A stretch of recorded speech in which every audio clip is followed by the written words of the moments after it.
معراج کے سفر کا یہ تحفہ اور موتی ہے۔ اللہ اکبر۔ تو کوئی خاص اس رات کو کوئی چیز، کچھ پڑھائی، کچھ عمل، کوئی ایسا؟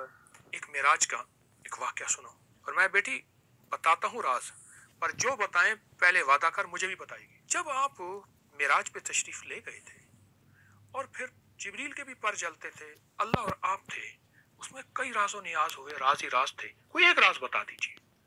تو حضور نے فرمایا جب میں اللہ کے حضور گیا تو اللہ نے رازوں میں سے راز فرمایا، وہ امت کو جوڑنے کے لیے آئے تھے، انسانیت کو جوڑنے کے لیے آئے تھے۔ تو انہوں نے پوچھا یہ موم سوئی دھاگا کیوں بھیجا؟ فرمایا موم اس لیے کہ خود جل جاؤ، لوگوں کے لیے روشنی بن جاؤ، اور سوئی دھاگا اس لیے کہ میں تو اکیلا تیسرا کلمہ بتاتا ہوں، لوگوں کے مسئلے حل ہو جاتے ہیں، لوگوں کی مشکلیں دور ہو جاتی ہیں۔ میرے رب کو اعتراف چاہیے، جو اعتراف نہیں کرتا پھر اعتراف کرانے کے لیے جہنم ہے، اعتراف کرانے کے لیے جہنم ہے۔ حضرت جی شب معراج کے حوالے سے بھی کچھ بتائیے گا۔ آقا اپنے اس جسم عطر کے ساتھ معراج پہ تشریف لے گئے تھے۔ ایک معراج کا ایک واقعہ سنو۔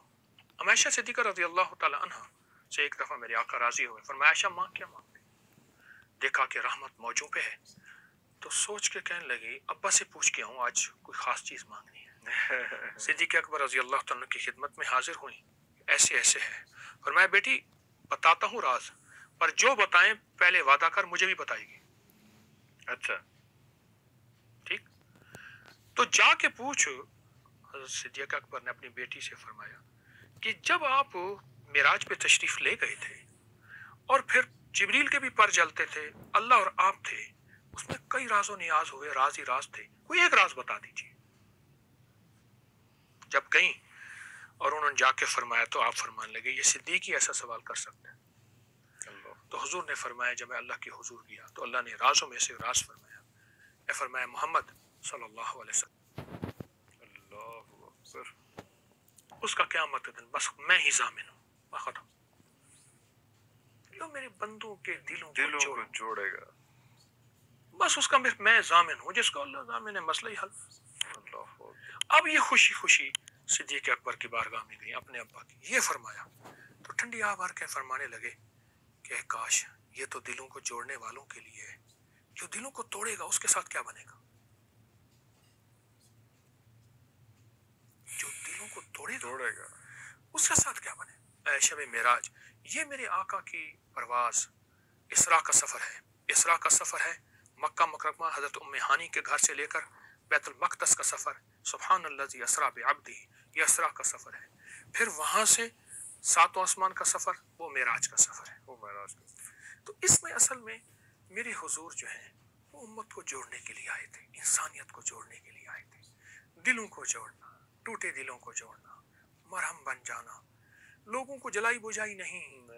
آج خواجہ حسن بصری رحمۃ اللہ علیہ نے ایک قاصد بھیجا اور حضرت حسن رابعہ بصریہ کے پاس، اور 7 موم بھیجی اور سوئی دھاگا بھیجا۔ تو انہوں نے پوچھا یہ موم سوئی دھاگا کیوں بھیجا؟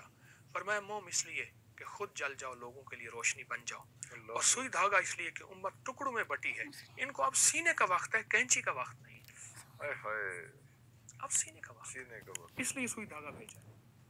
یہ تو پہلی صدی کی بات تھی، اور اب تو کیا حالات چل رہے ہیں؟ تو اس لیے فرمایا میں خود ضامن ہوں اس بندے کا، میرے آقا کے معراج کے سفر کا یہ تحفہ اور موتی ہے، میں خود ضامن ہوں اس بندے کا جس بندے نے لوگوں کے دلوں کو جوڑا۔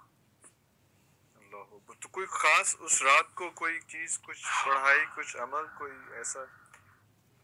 یہ جو صلاۃ التسبیح ہے نا، جی یہ ایسی زبردست چیز ہے کہ اس میں تیسرا کلمہ ہے، جی، سبحان اللہ والحمد للہ ولا الہ الا اللہ واللہ اکبر ولا حول ولا قوۃ الا باللہ العلی العظیم۔ میں تو اکیلا تیسرا کلمہ بتاتا ہوں، لوگوں کے مسئلے حل ہو جاتے ہیں، لوگوں کی مشکلیں دور ہو جاتی ہیں۔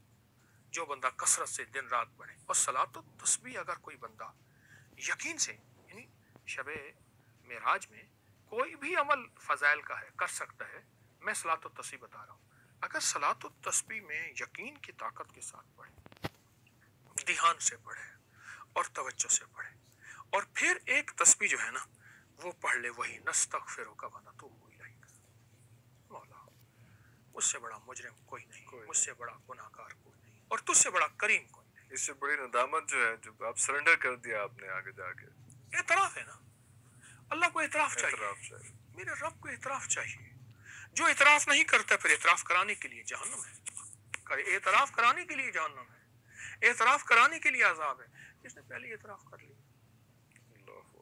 اگر یہ کر کے مانگا جائے تو اللہ سے جو مانگے گا اپنی رحمت سے انشاءاللہ دے گا۔ جی بہت شکریہ آپ کے ٹائم کا، آپ کو گاہے بگاہے ہم آپ کو زحمت دیتے رہیں گے، اور آپ کی بہت مہربانی ہے کہ جب ہم آپ کو زحمت دیتے ہیں آپ تشریف لاتے ہیں۔